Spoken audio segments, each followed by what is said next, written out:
Hey, it is Malcolm.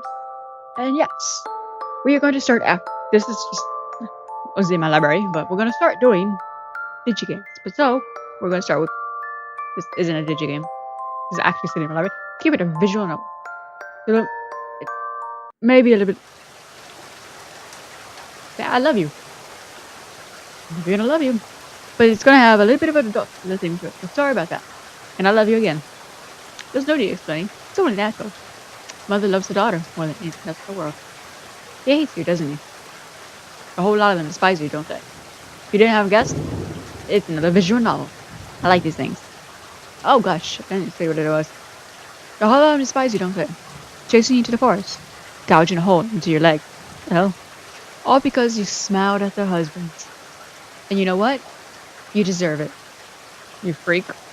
You disgusting, horrible, filthy little girl. Did I tell you to stay away from them? You'd never listen. Serves you right for being the dirty girl you are. Wow. Harsh. But you don't have to worry about a thing, my darling. It's alright. When the whole world wishes you dead, I promise you this. Your mother will always be by your side. Even though you just caught her, dirty little girl. My goodness, child, whatever has happened to you? Ow. The girl was slumped in the doorway, soaked by the rain. Her legs were covered in dirt and blood. Damn, dog. She lifted her head, upon hearing the priest's voice, stared at him with blank eyes. Bless me, father, for I have sinned. She hobbled forward, a bloody leg giving way. Automatically, the priest rushed forward to steady her. Years of spiritual training had prepared him for the most unexpected guest to his church. He sprung into action. He ushered her to a pew, brought out some clean cloth and antiseptic, began to bandage the wound on her leg. Yet throughout all this, he found that he couldn't take his eyes off her. He would be gazing at the roll of bandages in hand, deciding how to tie him. And then, out of nowhere, he would be staring into her eyes. Even with all the mud and grime smeared across her face, he couldn't deny that she was absolutely beautiful. How old was she? 20? 18? 16? Her face was so young. The priest had long since aged past his desire for the opposite sex. Somehow, something about her enraptured him. When he realized his own thoughts, he quickly steered his mind towards other matters. My child, what has happened to you? She seemed to take all the time in the world before responding. He looked at me. Look? He looked at me, and he touched me. And then he started to kiss me. First, the priest didn't understand. I don't understand right now. Then he realized with a jolt of anger what she meant. It was happening more and more often nowadays. The young men of France these days were thwarted, uncontrollable ruffians. A lady walking home by herself one night would be prey to a few number of them. Lust. One of the seven deadly sins. The one that the priest personally despised the most. Furrowing his brow in sorrow, the priest laid a hand on her thigh. You are safe now, child. God's house is a sanctuary for the faithful. I don't think he'll protect me. He lifted her confusion. You see, father, I have sinned again. Right there, among the pews, before the altar of God, she bowed her head. I'm sorry. Was she apologizing to him, or to someone else? Her hair hid her face and her eyes, and the priest could make neither head nor tail of her. He suddenly raised that his hand was still on her thigh, and he hurriedly drew it away. I'm sorry. She repeated this phrase over and over. After a while, the priest got up. Don't fret, child, you are not to blame. I'll contact the local constable, but in the meantime, you're free to make yourself at home here. I will fetch you a hot drink. He patted her hand and left to go to the back room. She remained seated in the pew, head bent forward. As the priest's footsteps faded away, the entire church fell into silence. Wow, it did. Thanks, even the rain stopped. Okay. Now that it was dead of night, the clouds covered the sky. Barely a silver of moonlight filtered through the stained glass. The girl sat alone in a ring of darkness. She opened her mouth. No, I know. If I may say my piece, surely. Yes, mother. But he is so very kind. Have you learned your lesson, idiot? Fear for your safety. Child, follow Mother's words and leave. You saw the look in his eyes, didn't you? You cannot stay here. Even a man of God can stain you with the filthiest colors. Be a good girl and follow Mother's words. Where is his mother? She was by herself. But it's cold outside, Mother. The rain has not let up. Can't I stay? Suppose you can. But you must be wary of everyone in the church, do you understand? You are so weak, my darling. You gave my heart so much pain. I'm sorry, Mother. I will try my best to stay out of trouble. How am I going to mind you like this? You attract so much misfortune everywhere you go. My stupid little girl. Bastard, I thought you said my poor girl. Always a blight, aren't you? Whatever you do without me. I thought it was just my poor girl, not stupid little girl. It's rude. I'm sorry, Mother. Thank you for always guiding me. It's all my fault. That's messed up, man. The girl sat in silence. Mother was right, after all. She was always right. Everything was her fault. Her fist shook with a mixture of fear and conviction. She had a note to do penance. Mother, give me strength. There's something I wish to do. The girl rose from the pew. In front of her was the altar, and on top of the altar was an ornately decorated cross. It was as wide as her head, the tip of the cross had been crafted such that it was a razor sharp. She left the pew, knelt briefly, then walked over to the altar. Don't tell me you're quite sure you're doing this. The girl's arms trembled ever so slightly. What other way is there for me to atone? She picked up the cross. Oh, my darling daughter, Mother is proud of you. I'm not. Slowly she brought the sharp in close to her face, so close that it hovered just above her left eye. Don't do it. She did her, and then she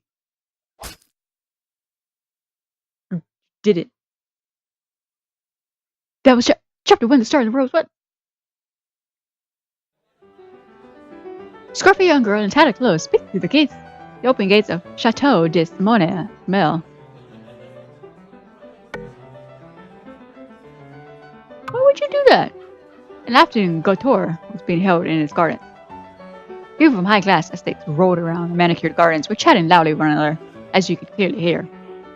There were beautiful ladies clad in silk and velvet, their necks adorned with pearls and jewels. A variety of food was displayed on the tables. The girl stared at the food. She hadn't eaten properly in the past few days. Are you hungry, child? My dear? Yes, Mother. Don't you worry. Mother will provide.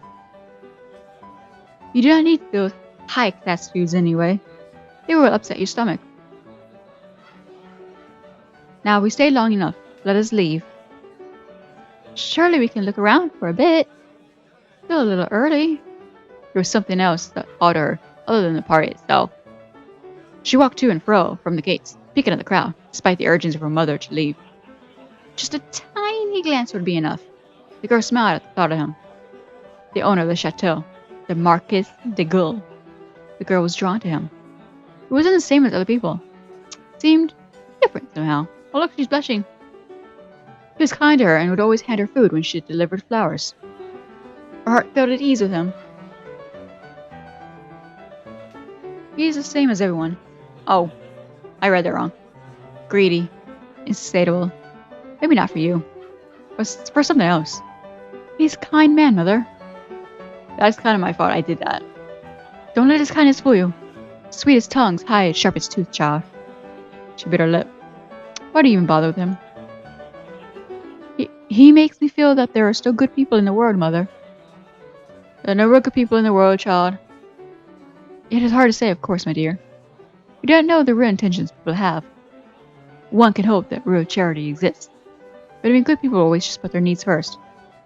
Even your precious Marcus. Well, maybe not. Don't you think I'm a good person, Mother? Well, of course I do. Child, you are special. Wow, my voice just went up there. I haven't raised you to do such. I've tried my best, my dears. Yes, Mother, you keep me alright. I love you. The girl stared at her shoes, and looked around for a bit, hoping for just a glance before she left. And there he was. There was no harm in looking, she reasoned. She would never enter the Marquis' world. Let her heart be filled with hope. He turned his eyes in her direction. Did he smile at her? The girl's heart stopped. Did he recognize her? She beamed. My, is this creature deaf as well as dumb? It might be, poor thing. Mademoiselle, voice called to the girl. She gasped. It seemed that somebody else had noticed her presence. She turned to leave. No, no, my dear. Poor little creature, don't run away. Charlotte, she stinks. Don't touch her. Came to crash the party, little urchin. You hungry? Her stomach gave a little grumble. She was always hungry, it seemed, no matter how much or how little she ate. Encouraged by the kindness that Marcus had shown her, the girl approached the women. She teetered towards their table. What are you selling? Look at this poor creature. Is she selling roses? These are all ugly ones. You're not as appalling as the rag she's covering herself in. Are you trying your best to be this repulsive? Now, don't be mean, Antoinette. Perhaps it's the commoner fashion nowadays. They laughed while gawking at her and her wares. Oh my, she only has one eye. Oh, so this is the same girl that we saw in the beginning, the one that gouged her eye out. Ghastly, but I can't look away. The other lady nodded her head. Like a sideshow attraction, you mean? The freaks of the carnivals. She's starting her own dirty, monstrous ways. Maybe we can keep it. Hello, do you want some bread, urchin? Well, speak up. Maybe your tongue is short. I like the list of her sterling qualities. Quiet, Antoinette. Come on, don't be shy. Do you want some food? Let us hear you speak. Yes, madam. What? Yes, madam, I would be grateful. One of the ladies clapped in mockery at her reply. Ow, she talks. The ladies handed her the bread, but it was snatched away just before her fingers grazed it. Ah! Ah! Ah! Not before you dance with us first. Oh, make her do a handstand. I've seen one of those street people do that. Quite marvelous. Now, I like to see that. This party is getting quite boring. Come on, my bet. Dance for your food. The girl looked at the beautiful, cruel faces of the women. That look on them. It was a burning desire to hurt something. Simply because they could. She knew that look. Before they touched her and hurt her, they had that look burning in their eyes. Oh, look what you did, Claudette. She's shivering like a poor leaf, poor thing. The lady was laughing as she said those words. Oh, well, I just said it not right. I didn't do anything. She should be grateful we're even offering her this much. Besides, these commoners are supposed to be jolly in their misery. Come on, girl, show us your joy. The girl moved away as they laughed. Mother, please save me. Mother. Didn't I tell you to leave, insolent child? Now you call for me. Try to deal with the situation yourself. You have to put yourself in this position anyways. Hope you learned your lesson. Hey there. Oh, it's a Troy's voice. Well, I don't know who it is until it comes up. Child's voice caught out from behind her. Belonged to a girl around 7. Chubby cheeks, a look of curiosity in her eyes. She wore an old blue dress, somewhat patched at the corners, but kept clean and tidy. She was not rich. She had an air as she owned the ground she stood on. Little commoner. This party is absolutely teeming with them. The Marcus loves these things. Heard he picks them randomly from the street.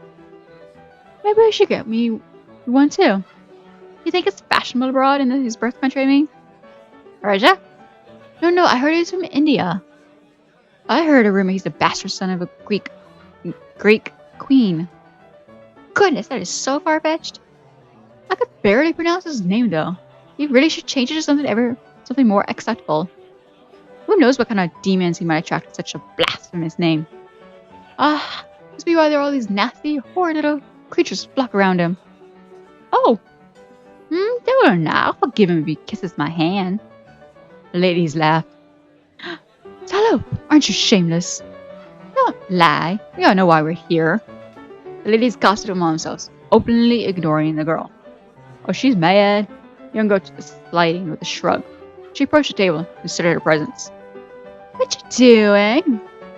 Goodness, they don't take a hint, do they? There's something shiny. It might distract them. Hey, you've been holding that bread for a long time.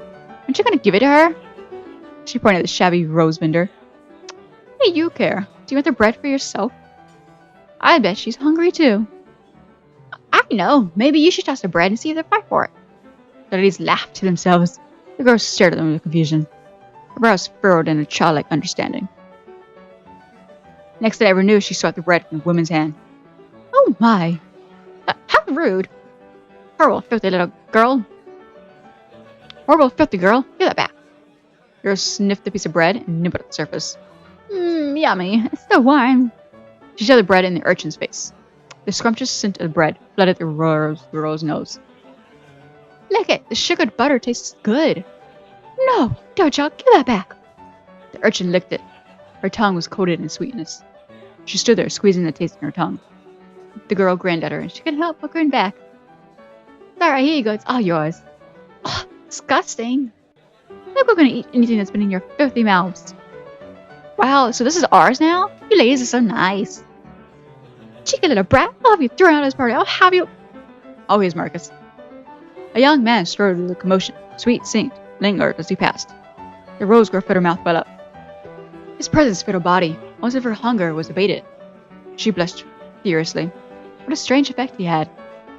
Oh, it's gonna be. Ladies. Oh, so girly me. I just came to check in on my esteemed guest.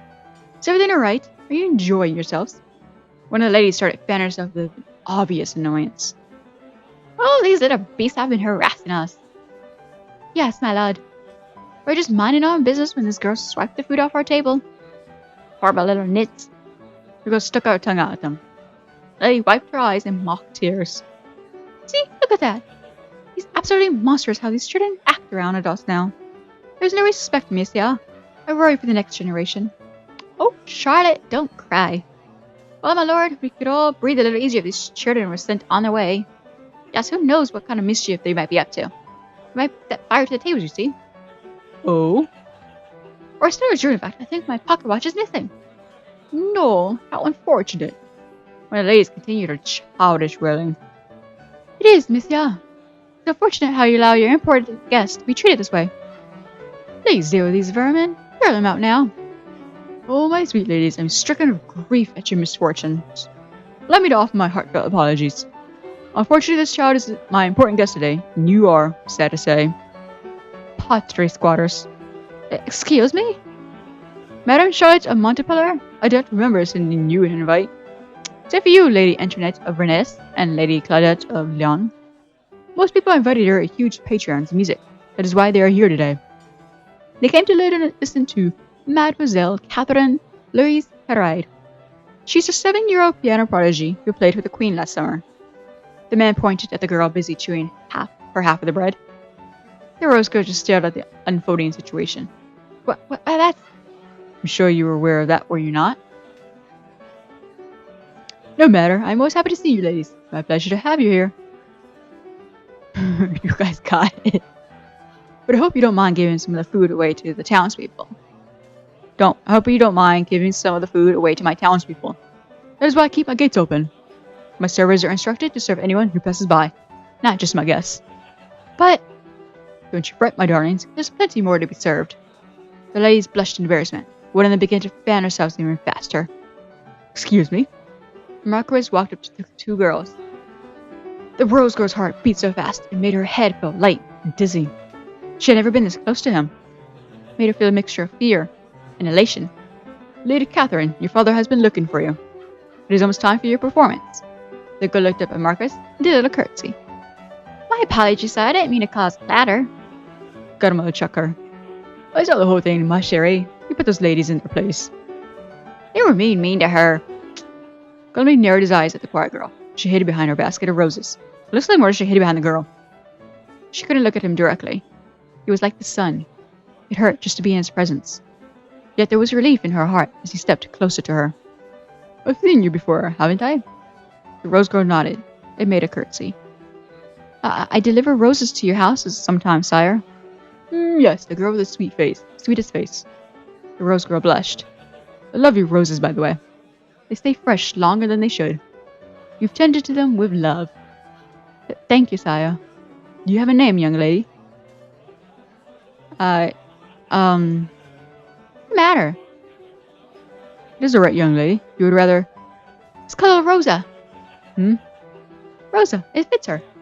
think she forgot her name, or she lost it. Marcus nodded wisely. A valid point. Are you right with that, Rosa? Yes. Come on, Rosa, you're watching me play, right? Her eyes darted from the girl to Marcus. Oh, silly Gilly doesn't mind. Gilly doesn't mind. Gilly? He's really nice to me and my family. And he helps the people around town, too. You won't worry about. Marcus held his right hand in the air, swearing an oath. I won't. See? Come on now. You're invited now. My special guest. There's plenty of food inside, too, Rosa. Please help yourself. Thank you, sire. Rosa's coming! Yay! Now this is my first public performance, Rosa. I'm a bit nervous. Catherine scratched her head. What if I do and make a mistake? Papa will be very upset. Marcus knelt in front of Catherine and rubbed her shoulders fondly. You won't make a mistake, ma chérie. As long as you put your heart into the keys. Play to touch your audience, and any mistake won't matter. Do you understand? Catherine stared at Marcus. Not really. The man chuckled. You will someday. Just play your first song with me in your mind, will you? Something that you think will make me smile. Gulliver held Catherine's clear young eyes in his gaze. He kissed her hand, which was covered with sticky sugar and breadcrumbs. Catherine blushed. The first time she looked embarrassed by anything. It would be my pleasure, sir. Oh, I need a drink.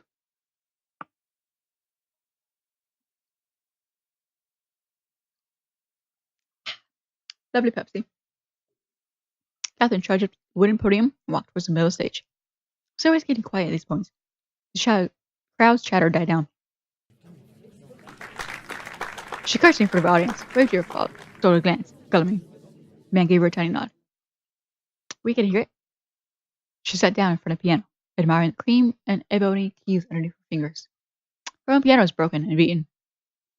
Father has sold his horse for it. Wow. The 83 key never played, and strings would creak when it was cold. But it never failed her. She knew the keys like they were her own fingers. She whispered to the new piano soft, as if coaxing the beautiful, untamed animal.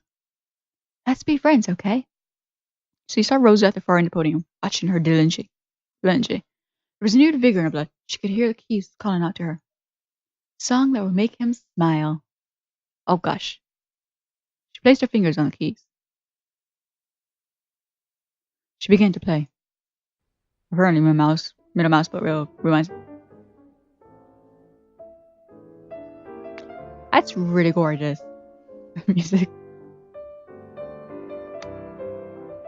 Just sit here and listen to this.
As the ring of first few notes, it became apparent to the audience that this girl was something special. It was a little girl, barely tall enough to reach the pedals on the piano, playing as she owned it. She owned it. There were times she missed a note or two. That didn't matter. She played the song to make someone smile, and it touched everyone present. Her musical skill was far beyond her years. Her fingers caressed the keys. She was making a flower crown, carefully weaving the petals. She knew the correct way to tie the leaves so they wouldn't tear, like all smart little girls did. As the piano sang under her hands, Catherine seemed to disappear right in front of the audience's eyes. She was just a vision, after all, somebody leading them down a dream. A dream of a garden, the springtime, the shade of a tree on a windy day. The couples in the audience tightened their grips on the hand of their partners. Some closed their eyes and let the music saturate their soul. Sweet memories of youth, a first love, the yawn of a newborn. Rosa's eye shone as she stared at Catherine. Her heart was captured by this image of her. A young girl swaying her head to the music, smiling as notes poured out of her. She couldn't take her eye away from Catherine's glowing face. Was this happiness? Was this love? She looked like she was in love. She was, wasn't she? In her innocence, she was still in love with life. In love with her family, with her pets, in love with every new discovery. She was full of hope. It was a bittersweet feeling for Rosa. A happy teardrop rolled down her cheek. She wanted to warm herself in that hope if she could. In the audience, Guillaume and Catherine's father sat beside each other. Sir Petre, your daughter is amazing. She is, hasn't she? I mean, pardon my arrogance, my liege. I am a very proud father, you see. No pardon necessary, sire. Has she found a sponsor yet? The Duke of Versailles once spoke to me about it. We have not made any arrangements. Then I must steal her away as soon as possible. Sire, I'd like to be Catherine's primary sponsor, if that is all right with you. Why, sire? And to further cement my status, the piano that she's playing right now. It is hers. I bought it for her. Francois' eyes widened in astonishment. That is. Francis gulped. That is beyond generous, sire. Guillaume smiled. Yes. Oh, well, I must make it hard for you to refuse. You see, I took the opportunity of asking you outright. You see, the Duke might offer an extravagant piano plated in gold. In that case, I have no choice but to humbly concede. But what? Are you kidding? The Duke of Versailles is the worst miser you will ever meet. Min chuckled.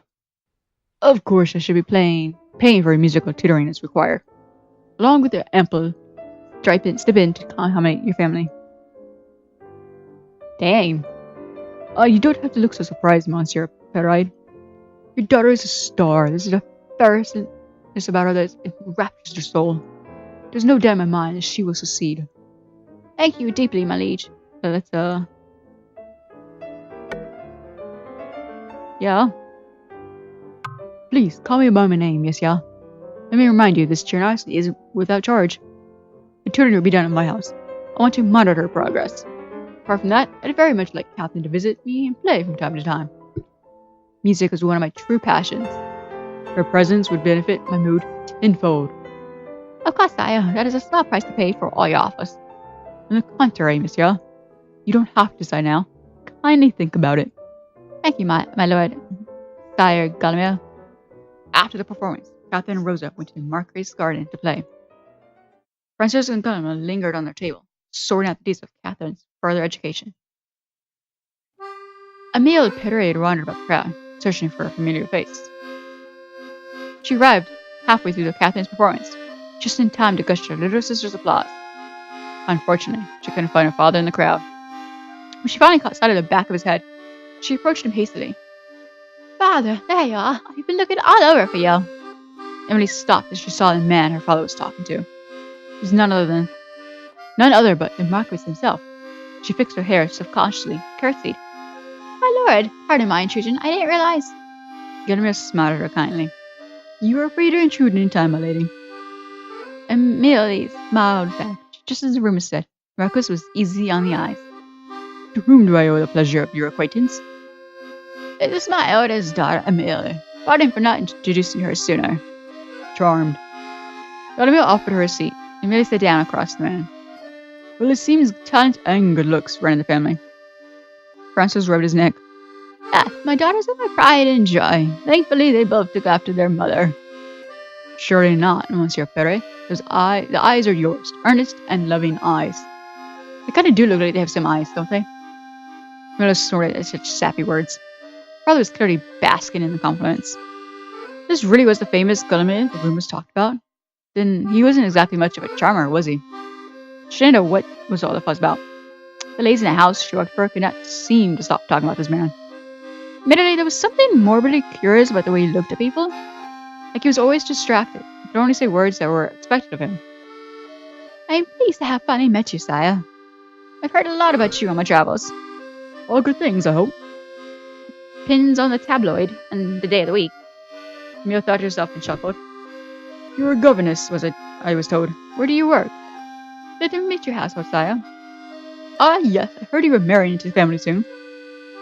Oh, father, I told you not to tell anybody yet. I did it, but you know how people talk. Words travel fast. Pardon the comment, then, my lady. Please. Your betrothed is a lucky man, I'm sure. This conversation endured through the afternoon. Small talk, musical composers, the little town. Catherine's musical background. Francis' students, Emilie's work. Emilie played with her napkin, offering droll opinions on a particularly droll top list. All throughout the exchange, Emily observed the infamous Marquis de Gaulle. This was him? The audacious, shameless flirt of the royal court and tabloids? According to the rumors, he was able to bed both the widowed Countess of Devonshire and her daughters at the same time. Gross. He even had a tumultuous relationship with Prince of Garnet. He didn't limit himself to royalty, which so the tablet said. His latest fling was with an English poet, who they say almost killed him when he was caught with another man or woman. At this point, who knew what was real and what was a blatant lie made up by the newspapers? She had looked forward to meeting him. And here it was, finally. Talking about simpling New Makery's creme brulee. She couldn't say she was disappointed exactly. But the Marquis was a depressingly normal man. Maybe even boring, Emily ventured. She watched as his gaze flickered across her hair and her nose before lazily treading away. How infuriating. She wondered if he would suddenly say something coy, or insist to dance with her, or just something outrageous. Honestly, so she could shoot him down. This man whom everyone is interested in. That would be a small victory for reasonable women everywhere. But the Marquis is nothing but polite. He did not oogle, did not touch her unnecessarily. No audacious gestures or suggestive winks of the eye. He would not even look at her for more than 2 seconds. Maybe she was not pretty enough to flirt with? Emma bit her lip. She shouldn't be thinking that. But there was also times that he would quietly look into her eyes, and the conversation lulled. When the words spoken were without meaning, their eyes would converse further. Camille, he started to look lonely underneath the facade of the caprice. He seemed tired of all the gallivanting, the rumors, and the numerous flings. We were all a little lonely. We were all a little lonely, aren't we? Perhaps even he? He invited the family over to his chateau, commented on how empty the building felt sometimes. Music was his guilty pleasure. It got him through the cold night, he said with a sad grin. How he wouldn't miss a warm soul to touch. Huh. The breaking shop pops up. Mila began to imagine his lips on her neck. On one of those cold nights. Mila shook her head, trying to erase the thoughts in her mind. They were having perfectly mundane conversation. She didn't know where those thoughts came from. Fortunately, her father didn't seem to notice. Good, because she's like blushing at her. Music and loneliness stuck a nerve with Francis Parade. He had immersed himself in his music tutoring. His students, Catherine, ever since his wife had gotten sick. It had been 6 years. But sometimes the nights were cold. For Francis, the Marquis was speaking to his soul. He was a kindred spirit. He was in a pompous showboat like all the other royalty Catherine had played for. The Marquis even had a wine collection he wanted to show Francis. Such a down-to-earth, generous young man. Emile, your face is flushed. Are you alright? I'm fine. Just the sun, probably. This was not true, of course. The afternoon sun had already lost most of its heat. Thankfully, Catherine provided a distraction. She ran towards the little huddle, flung her arms around her father's horse, chattering, happy about gardens and butterflies. A ragged young girl followed behind her. Emile wasn't sure how old the girl was. Dirty blonde hair hid the left side of her face. You could just see faint traces of scars peeking through. Surge of motherly affection caught hold of her heart.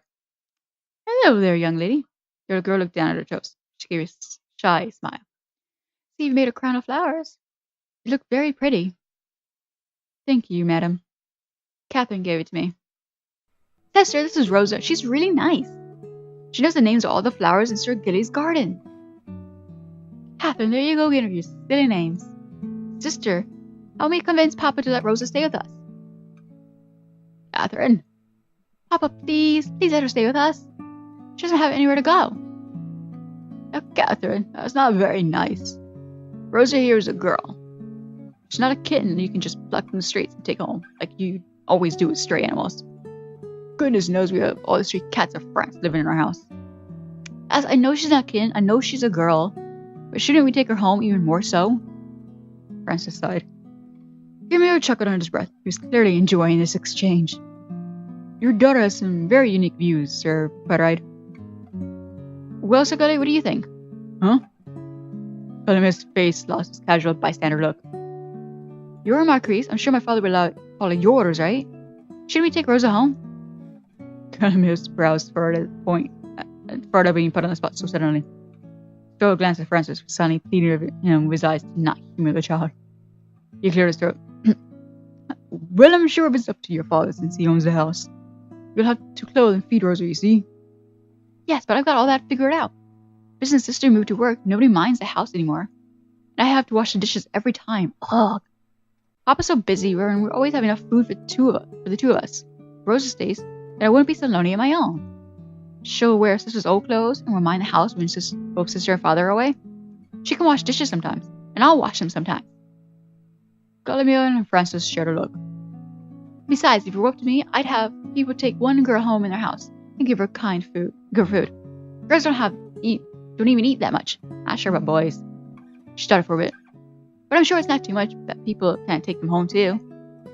One time I ate the whole plate of potatoes and my stomach hurt. If Rose were there, I wouldn't have eaten so much. Maybe. Guillermo couldn't help but laugh. Francis rubbed his neck in embarrassment. I'm so sorry, Sahih. She's very headstrong. Father, I'm sure taking Rosa in wouldn't be much trouble for us financially, yes? My new work pays better. I'm sure we can adjust. Well, about that. Perhaps if Rosa works in my household, wouldn't be much of a burden to your family, Sir Pedroid. Sir Gilly is great. You truly are a kind soul, sire. Not at all. I'm sure I need her help more than she needs mine. Isn't that right, Rosa? In that case, I would love to offer my home to Rosa. Though I'm still worried that this is supposed to be more complicated, sire. What about her family? Or her friends? Are we violating any laws, perhaps? I'm not even sure. As long as it is consensual, sire, the details can be smoothed out later. The girl was quiet the whole time. She was looking at her toes, right, Catherine. Rosa, do you have any family? You're pressing a button. Relatives you stay with? No, sire. My mother died a long time ago. But she guides me, always. So please don't be compelled to mind me. No, don't go back to the streets, Rosa. It's September. It's going to be really cold soon. Sir Gilly won't even give you work. Stay with us. But Catherine... Francis sighed in surrender. She could stay for the night. Papa! Just for the night, and see if she wants to stay for longer. Catherine, you cannot hold people in their place just because you want them there. Do you understand? If Rosa wants to leave, she may leave. You cannot keep her like an object. Guillermo cleared his throat. Did it sound advice, Pedro? Yes, Papa, I understand. Rosa, please make yourself comfortable in our home. Thank you. Papa is the best. Catherine turned to Guillermo again. Sir Gilly, don't you think if everyone with a house takes one person home, nobody would freeze in the winter? You should make it into a law. They'll obey you because you're a Marquis. And because you're tall. Oh, so people obey my orders because I'm tall. What a compliment. Well, you're taller than my papa at least. You'll never be a Marquis. Francis put on his daughter's ear of embarrassment. Catherine, mind your manners. I'm so sorry, sire.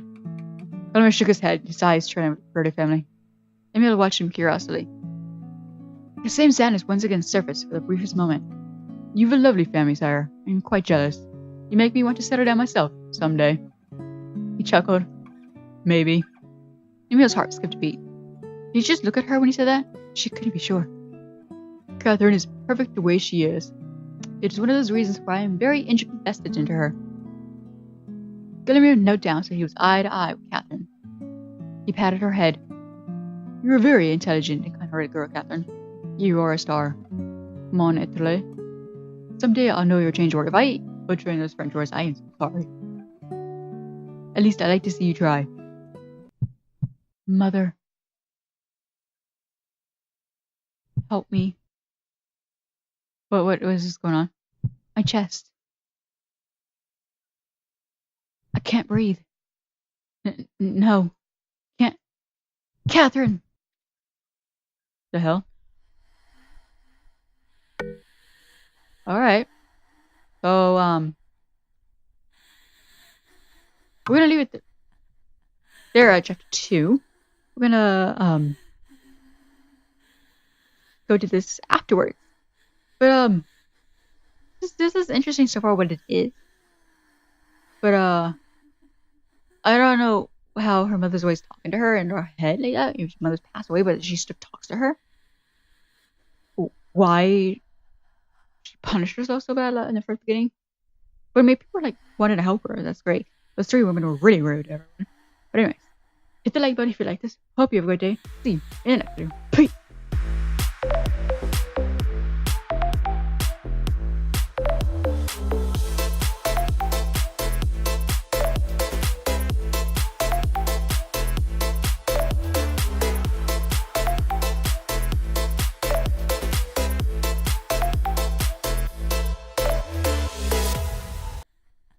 Man, I've never talked that much. I need to drink more freaking. I want to drink more soda.